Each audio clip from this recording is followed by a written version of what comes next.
Mängime mängu, mis on toote nimi Google Translate'i meelest. Nahast rusikas mustad balletikorterid. Nahast rusikas mustad balletikorterid. Nahast rusikas mustad balletikorterid. No balletiga tulevad on ju need kingad, on ju. Nahast balletikingad või? Ei ole, ikka siukseid asju ei ole olemas, on ju. Loeme õigeks. Päriselt ka või? Jah, Siin on... Ma ei tea, need on baleriinad, jah? ongi või? Jah. Piludega spaatliga. Kuidas palun? Piludega spaatliga. Mingi lihtsalt tavaline, mingi kulp, millel on augud sees raudselt. Ongi nii või? Nii ongi spaatel, millel... vahet. Hambakruus. Kas see on? Ma nüüd nägin. No nii. Kas see on see nagu anum, kuhu saad hambaharjad sisse panna, aga ta on hambakujuga? Ongi nii või?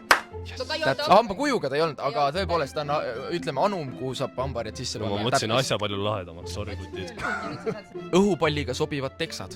Nad sobivad õhupalliga. No tore. Kummist mingid nahkpüksid või? Põhimõtteliselt inglisekeelne tõlge on balloon fit. Laiad teksad ühesõnaga. Adapteeri mind. Ühine mängusisene stiliseerimis, please. See on ju appikarja.